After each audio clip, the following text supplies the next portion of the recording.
Today's lecture focuses on one of the newer and increasingly important topics in the field of environmental psychology, namely the environmental psychology of the internet.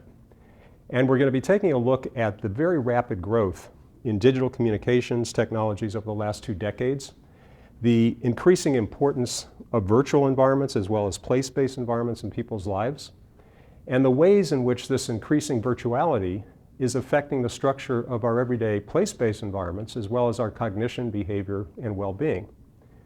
Now in this next slide, you can see the exponential growth of the internet. And these data are between 1995 and 2010.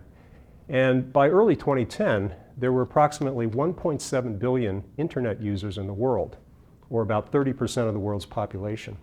Today, there are over 2 billion internet users throughout the world, and over 5 billion cell phone users. So about 70 to 80% of the world's population using cell phones. So you can see how these new technologies are penetrating various regions of the world. And in the upper right part of that slide, you see the penetration of internet use in Asia with about 657 million users in 2010, and followed by Europe with about 393 users at that time, North America. And then in the bottom right part of the slide, you see the use of Facebook. Today there are close to 1 billion Facebook users in the world. And back in 2010, the predominant users were in Europe, followed by North America, Asia, and Latin America. And some of those regions have their own social networking sites. So for example, in China, there's Weibo, which is a kind of equivalent to Facebook. So you can see how that one social networking vehicle has penetrated all these different areas of the world and the increasing growth of digital communications over the last several years. Now, in 1995, Nicholas Negroponte wrote a very important book, Being Digital. And in this book, he argued that we are becoming increasingly freed up from the constraints of space and time. And in fact, we no longer have to transport our bodily atoms to go from one place to another. Instead, we can transmit images of places or images of ourselves digitally through sending megabytes or terabytes of information to users in other parts of the world. So Negroponte commented in his book that digital living will include less and less dependence on being in a specific place at a specific time, and the transmission of place itself will start to become possible. So people will rely more and more on voice messages and email messages rather than direct face-to-face communications.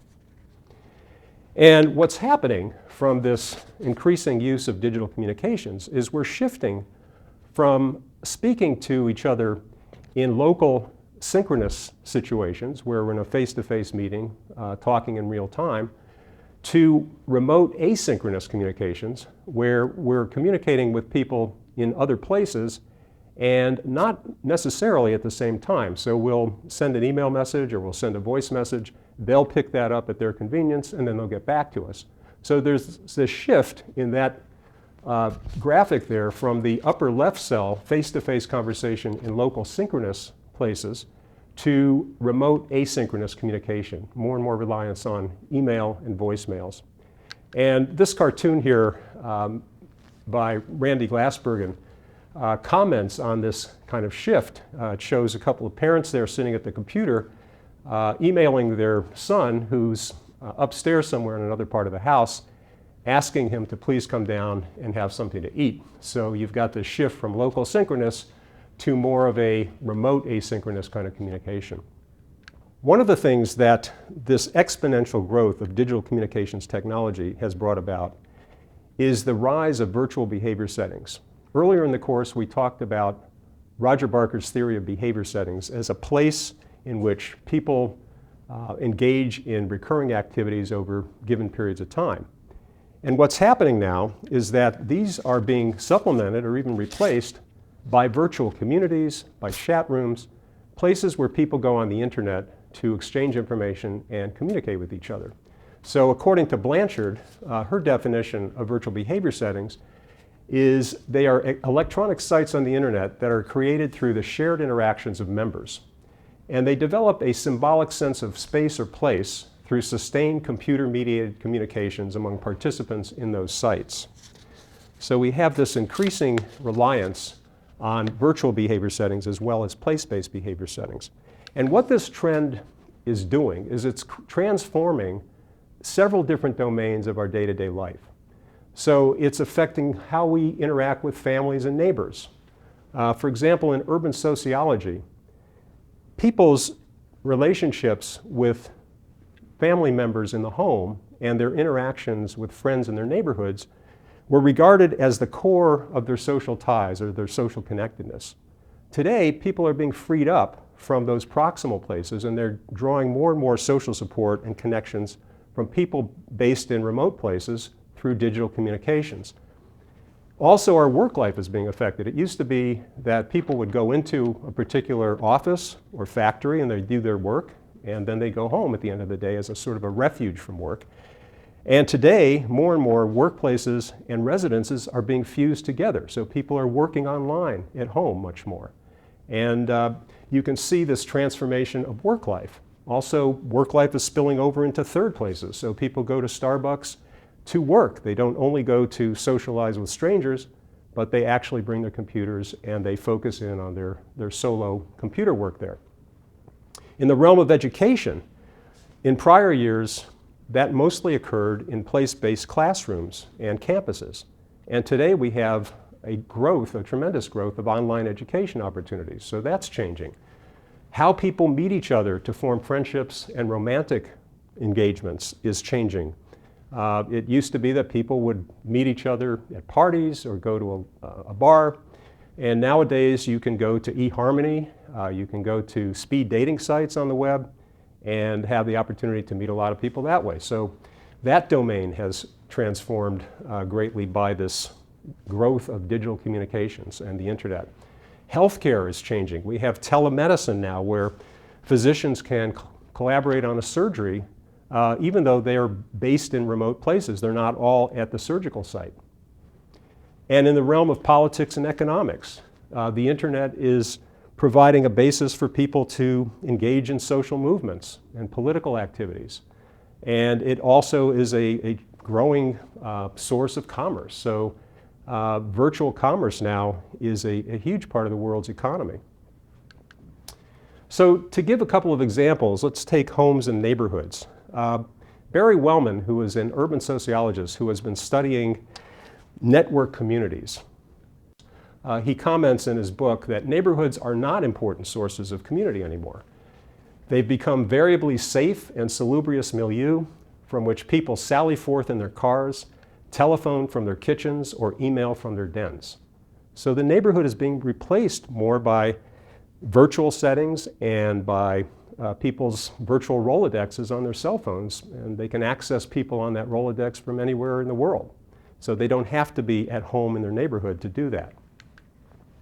We mentioned the hybridization of environments where you have work spilling over into third places. So that's the photo in on the left side there where you have computer workers at Starbucks doing their computer work, even though it's a third place.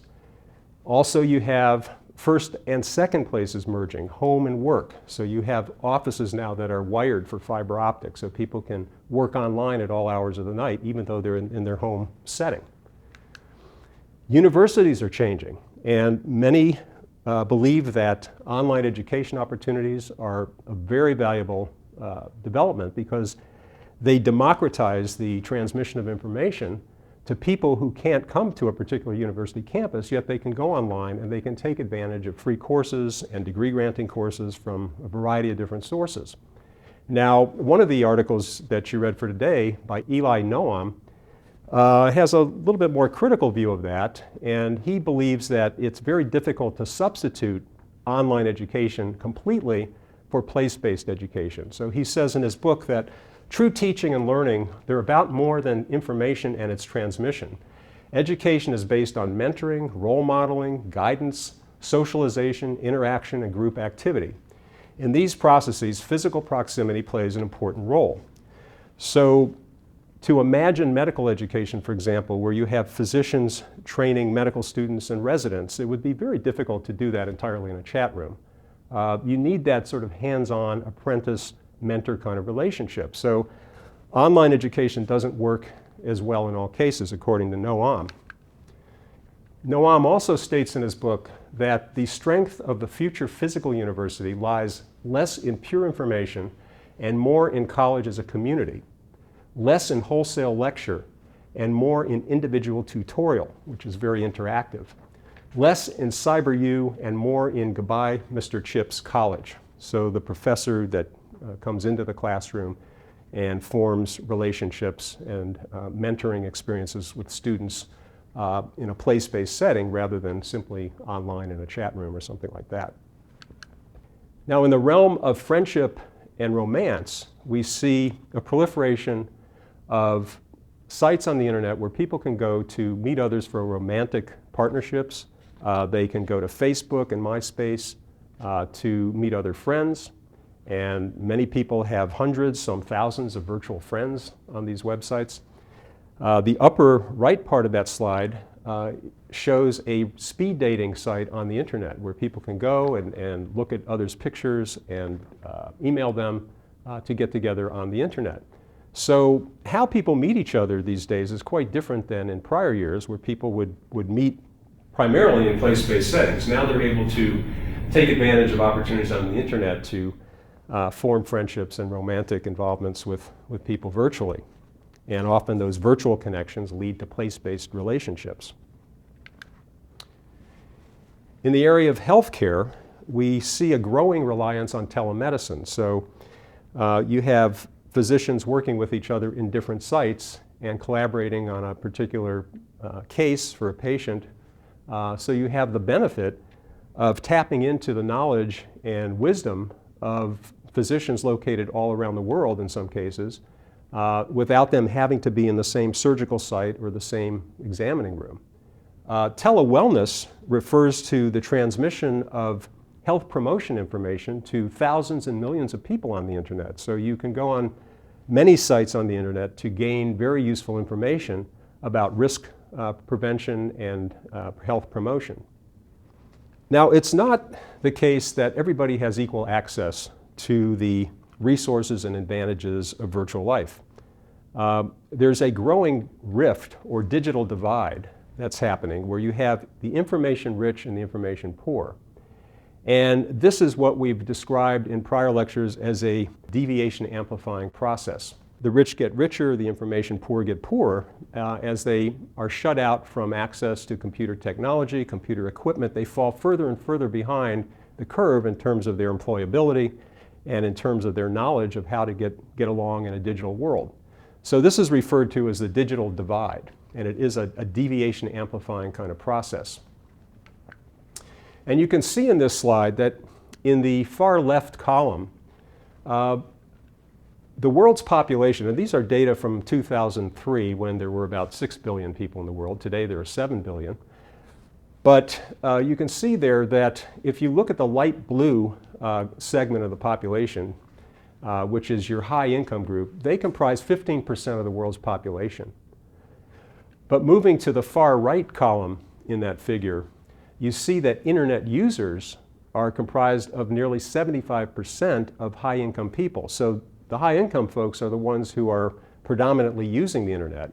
And the same holds true for use of cell phones in the third column and use of telephone lines in the second column.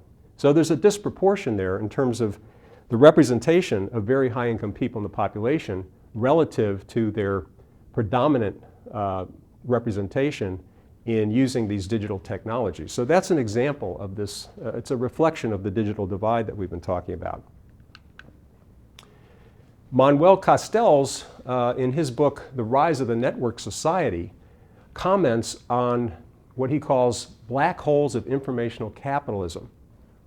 And these are areas of the world that have been cut off from the flow of information in the global economy due to a lack of phone lines and computing infrastructure. So you've got vast regions of the world that are not connected to the internet. And this is a huge disadvantage for people living in those regions. So this is another commentary, in this case by Castells, on the digital divide. Now, all of these trends in the growth of information technology and mobile communications, raises a whole host of very interesting questions for environmental psychologists. And throughout the course, we've talked about research relating to how people operate on their environments in an active way, how they interpret their environments, how they evaluate their environments, and how they respond to their environments.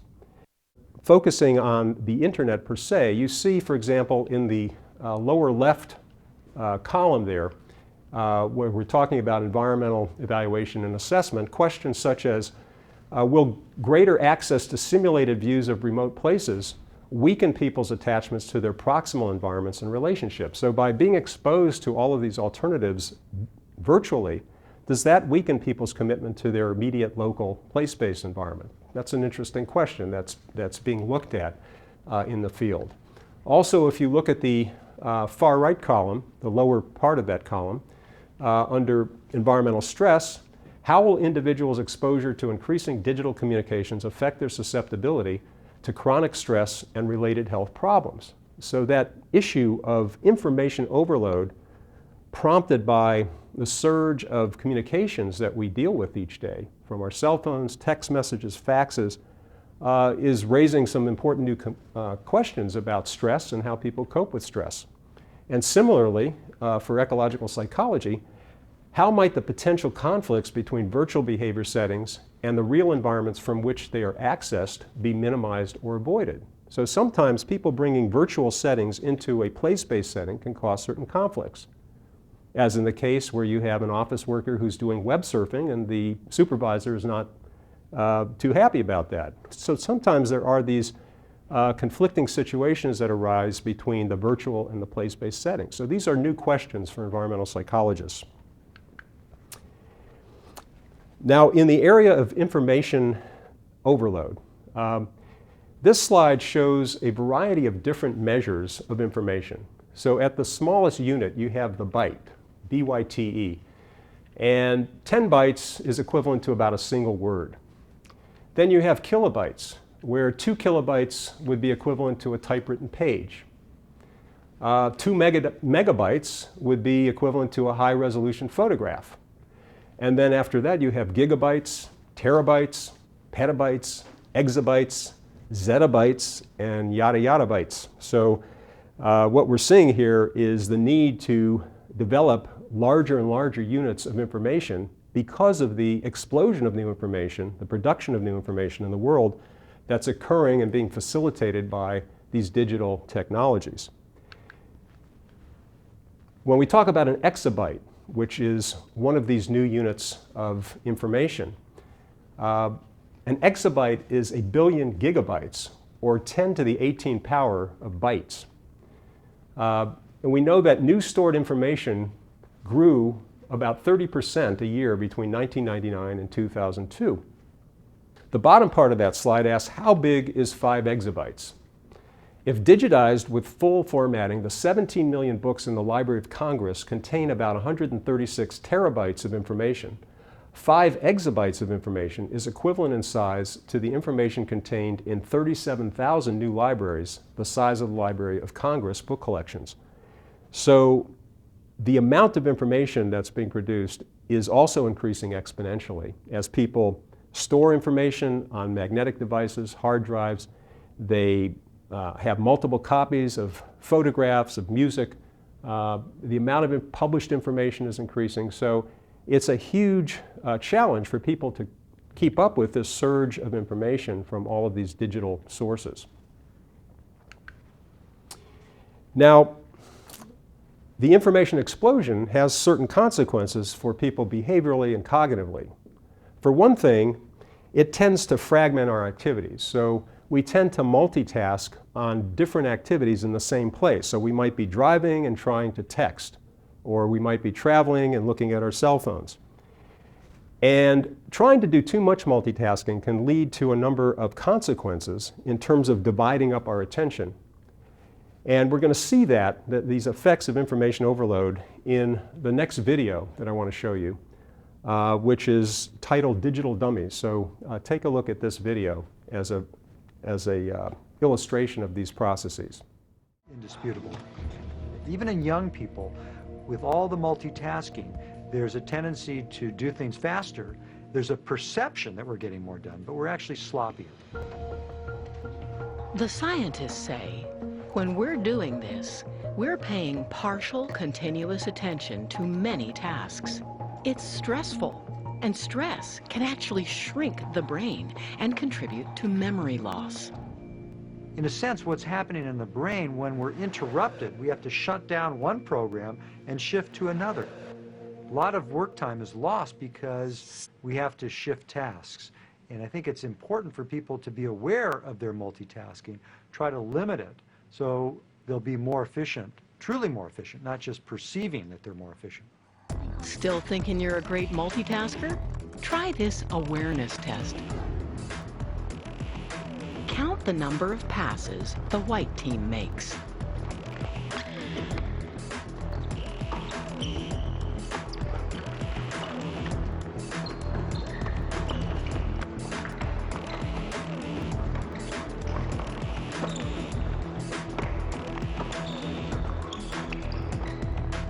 The answer is 13. But did you notice the witch walking through the practice?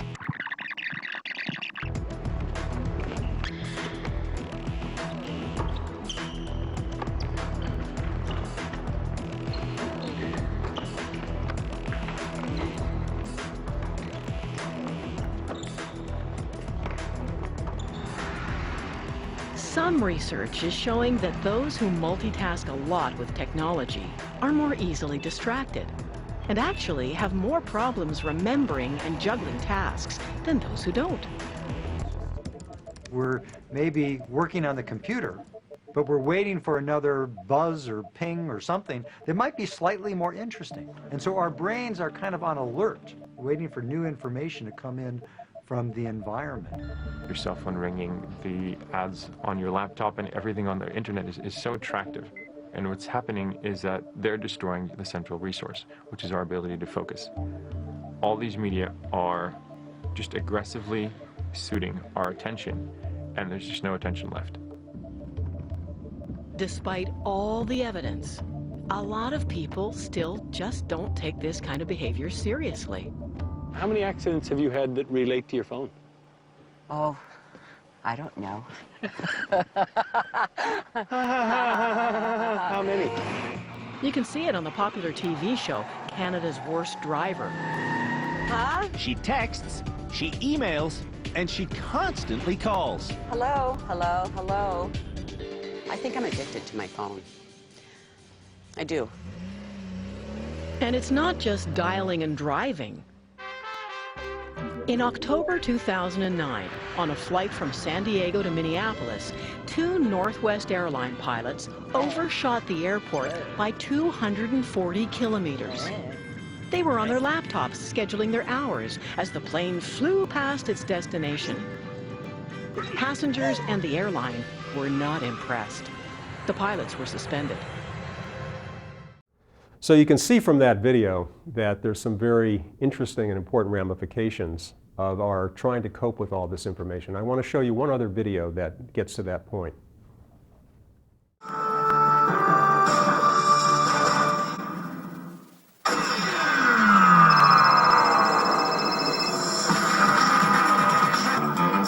Scientists want to find out. At Western Washington University, they've turned to a circus act for answers.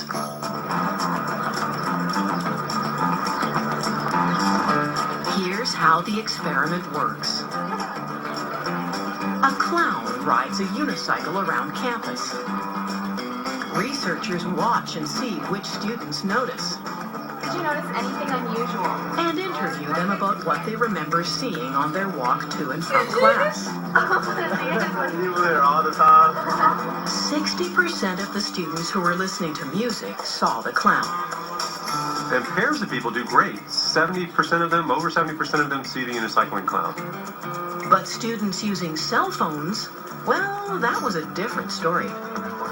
Only 25% of them saw the unicycling clown.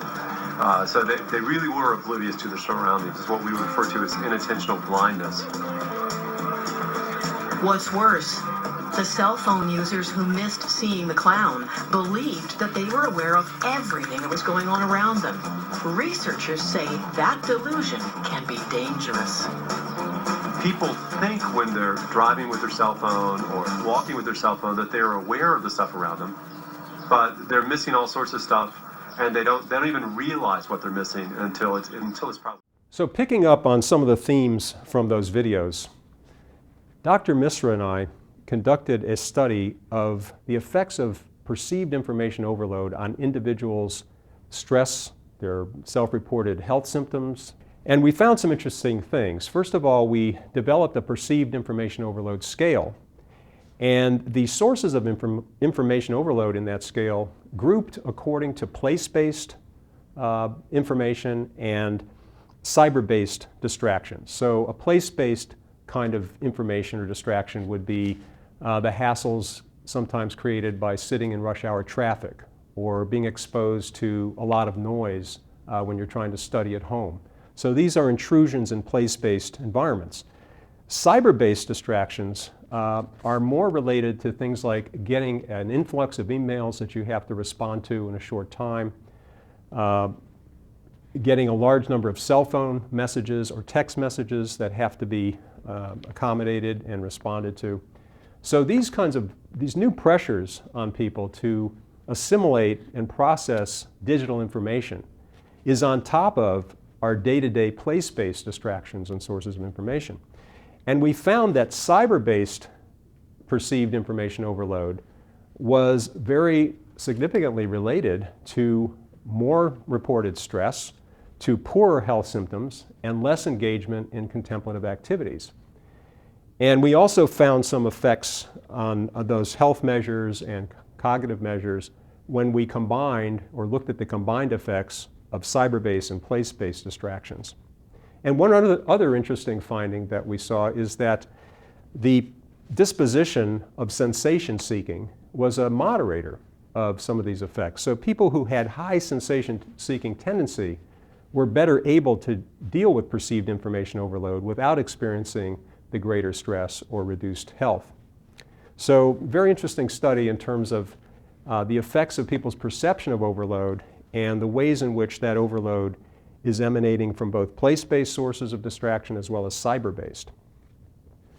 Now, the Blanchard and Horn article that you read for today's class deals with another very important topic, a type of virtual behavior setting that is referred to as a virtual community. Physically based virtual communities and virtual communities of interest. So by physically based virtual community, we mean one that reinforces the social relationships in a particular place-based setting. So in our School of Social Ecology, for example, we have a listserv and newsletter that goes out by email to all members of the school, announcing faculty and student awards and interesting events coming up in the school. So that digital listserv reinforces sense of community in the campus-based School of Social Ecology. And similarly, the Blacksburg Electronic Village is a virtual network among businesses and people living in the town of Blacksburg, Virginia. So it serves to reinforce sense of community in that particular town. Now, a virtual community of interest is one where people go on the internet from very diverse locations throughout the world, and they gather at these internet sites because they share a common interest. Maybe they're seeking support for a particular health problem, or maybe they're seeking to do business on eBay, or maybe they're seeking partners to do online gaming, such as World of Warcraft. So one of the interesting questions that Blanchard and Horn pose is whether these different kinds of virtual communities in fact promote social capital or undermine social capital. Physically based virtual communities, they say that there's a high potential for those to reinforce social capital and to build it up in a place-based community, whereas for a community of interest, a virtual community of interest, it's not necessarily the case that that is going to contribute to social capital in a particular place, although it does create bonds among people located in various different parts of the world around a common interest. Now, some of the ways in which social capital can be impaired on the internet is through something we call false identity claims. And you remember the research by Gosling on the ways in which people make self and other directed identity claims through their postings, their decorations of their dorm rooms and residences. And similarly on the internet, people put up certain identity claims and sometimes they don't turn out to be accurate. So in this cartoon, you've got one dog commenting, "I met someone wonderful in a chat room and then I found out she's a cat." So this is a fairly typical phenomenon where people represent themselves rather differently than they are through their virtual persona. Other ways in which social capital can be hurt on the internet or through digital communications is through flaming. And flaming is a situation where people send very hostile, very emotional emails to a recipient. And sometimes these get sent out to a whole listserv by mistake. And so a lot of people get to see what's going on with that conflict. And sometimes people regret pushing the button and sending those notes out because when they think about it, they would prefer to have not sent it in the first place and just talk to the individual they were in conflict with to resolve the problem. So there are a number of ways in which uses of the internet can have some negative implications for social capital. Now, I want to introduce here a study done by Mark Combs, one of our TAs, and he's a PhD student in planning, policy, and design here at UCI. And he did a participant observation study of a virtual community called Second Life. And this is a pretty large virtual community on the internet with many, many thousands and millions of users, actually. And Mark developed an avatar and went in and did some observation of that site. And one of the things he was looking at when he went into Second Life is the extent to which some of the themes we've talked about in this course of environmental psychology are evident in a virtual community. So when you look at the simulated places that people construct in Second Life, do they reflect some of the environmental cognition issues that we've talked about in the class in terms of imageability and legibility? How do people in virtual communities express their personalities through their clothing or through their self-representations on the internet? So these are some things that Mark looked at in his study. So it's a pleasure at this point to welcome Mark and to have him describe his research on Second Life. So Mark? So when we go through these slides, let's think about some environmental psychology, topics that we've seen in class, sense of community, place attachment, place identity. Those should all be familiar to you at this point. These are traditional environmental psychology concepts, how they might generalize to the structure of these virtual environments. Some of the unintended consequences of virtual communities, the positive, negative, includes the excess use of these digital devices, person-environment fit, and then behavioral mapping. So there's a lot going on here that you can draw from the core course concepts to these virtual communities. So these should all be familiar to everyone in here. MySpace is kind of fallen by the way. We probably don't have a single person here that's been on Second Life. I'm always amazed by this. Is that correct? Right. And everyone's on Facebook, right? Everybody here. Does anybody not have a Facebook page? Yeah. Okay. There you go. So this really surprised me. I thought everyone would be into Second Life, this virtual community. As it turns out, it was a community that was much older and heavier, and we'll talk about why that is, why I think that is. We have these virtual communities, these massively multiplayer online role-playing games, or MMORPGs. This was something that was part of this group that I looked at. I was amazed at how much time they spent. Nikki at Stanford had a huge sample that looked at of people that are playing these games, and he found that 8% of a 30,000 participant sample spent 40 hours a week or more on these games. And in fact, in the study that I did, one of the students that I actually interviewed ended up dropping out of UCI. He was a really bright kid, and it was completely just, this was all he wanted to do. So they're a little addictive, and I was very surprised at the intensity of this group that we collected information from. And so you can see these cities that they create. We have Beacon Hill over on the right, and one of the questions to consider here that I looked at and Shalini looked at was, are these virtual places replacing this traditional sense of place? And so I went into Second Life, I created an avatar for myself. I bought Linden dollars and I went in and I created this avatar, and this is Second Life, and it's like the Wild Wild West. It's like ancient Rome. Anything goes in this environment. It's pretty wild. You create your own avatar. We'll go into it a little bit. This girl up on the left, that's an example of what you can do. We'll look at another picture of that. So in Second Life, what you do is you go in and you buy land and you create a city, an apartment, your own avatar, anything you want. You go in and you buy it, and all of this is exchanged hands with these Linden dollars. So you come in and you put up $10 or $15. For your $10 or $15, you get like $100,000 Linden dollars, and then you can go out and you can actually start a business and sell, intellectual, the software tools for people to create their own houses and to buy clothes, and we'll look at some of this stuff. You can actually create businesses in here and exchange your Linden dollars out for dollars. And so these are some examples of some of the living spaces that people created for themselves, and you log in. It's very computer intensive and it's all done over the internet, but you can have your own life, your own avatar, your own house that you go to. And this is a shopping mall that you can go into, and everything that you see here, a big portion of Second Life is about your avatar, and it's just endless what you can do as you construct your avatar.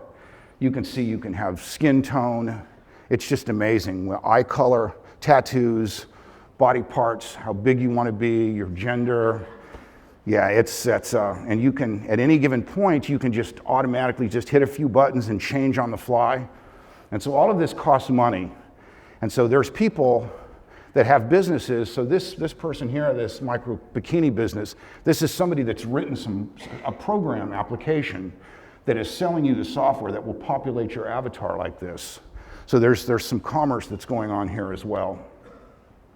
Here are two of my favorite avatars. You can see the skin tone, the color. The one on the right is, I must admit, I had a little bit of a crush on.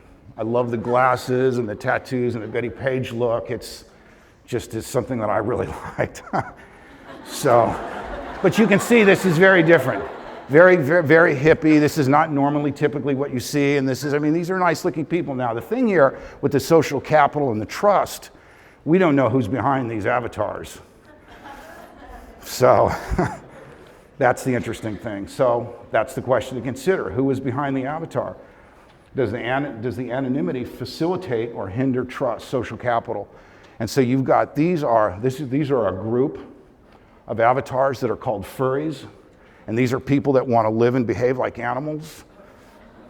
Yeah, it's an odd place. And then we have some other avatars down at the end here. So one of the things, we'll look at a few of these, we'll look at a few environmental psychology concepts that I found in Second Life here. So these modes of human environment transactions. So Second Life members interpret, operate, and respond to their environment by creating Second Life islands like Luskwood. And this is Luskwood that you see down here. And it's a place where these furry avatars meet. They create these furry groups. And they have this very naturalistic setting. But what to me was more interesting was the structure that was created here. And people went to a lot of work to create this. And we see a lot of the Second Life stuff that we looked at, the imageability, the legibility.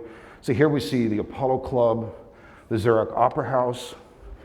So I just traveled around and met people and got people to fill out my surveys is how I did this. So this is actually me floating here on the right that you see. And the QOVL stands for Quality of Virtual Life. It was the name of the research that Dr. Misra was doing. And all the billboards you see are everything that you can purchase for your avatar, and you can fly in Second Life, which is really neat. You can fly around the island. And so you can see, we've got a path here. Here we've got a node. Here we've got a path in Luskwood.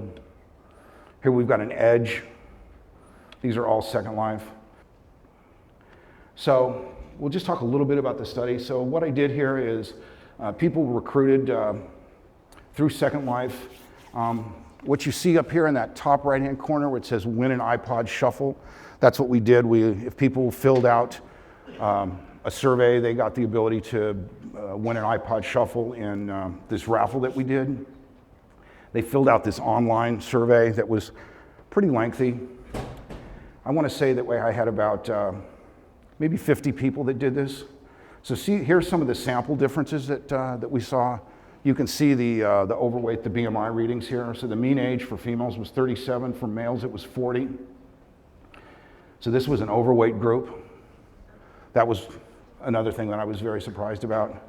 And so some of these sense of virtual community that people expressed to me that I was able to tease out of these surveys, by large measure, the men were getting more emotional support and a sense of community than women were. So men were saying that they recognize members of the virtual community, they identify with members. Women were saying they get more emotional support. This was a virtual community versus their place-based community. Sense of obligation, sense of belonging, relationships develop. So there was a connection here to this community. These are just some correlations that we had, some different things. A lot of people that played a role. There were people that, the more you were involved in Second Life, if you had a business, if you were in part of a group, within a group, you express more commitment to the virtual community. So some of the key things that we found here, so there were self-reported higher levels of commitment to Second Life versus their place-based communities. A lot of people, substantial amount of people expressed an emotional attachment to Second Life that correlated strongly with a wide variety of virtual community place attachment and virtual community place identity measures. And a considerable portion of the sample agreed that their emotional needs were better met in a virtual community, and they found that virtual community relationships were more satisfying. So I thought that was an important distinction here that came out of this. So some unintended and consequences of virtual communities that can be negative or positive. So in virtual communities like Second Life, people are not inhibited by their appearance. Relationships can develop without being influenced by the physical environment. I think that's a positive. Social networking sites enable people to develop relationships that transcend their physical boundaries. I think that obviously is something that's positive. Virtual communities can strengthen or weaken our ties to our place-based world that can evolve into face-to-face communications. The Second Life people that I talked to, I forget what the number was, but it was substantial, like 40% of them said that they evolved into face-to-face relationships offline. The ever-present nature of the virtual community and the devices we use for access distracts us from our everyday life. I think that's, at this point, I think it's one of the unintended consequences of just being on constantly. The thing that I am really interested in these last two points is what's happened recently. And the point that I was making earlier was that when we talked about when a lot of this work started in the Chicago School, we were going through this industrial revolution. So we're kind of going through this digital revolution now. And what's interesting is, as big as the internet was, what's even bigger is this mobile device tsunami that's going on. I mean, this internet was a big deal, but the mobile is even bigger because now you can just move and you've got it in your pocket, and you can pull out of your pocket what was considered unthinkable 15 years ago on a computer, you can now do on what you have on the device that's in your pocket. And there are literally tens of billions of dollars being spent to figure out how to monetize that.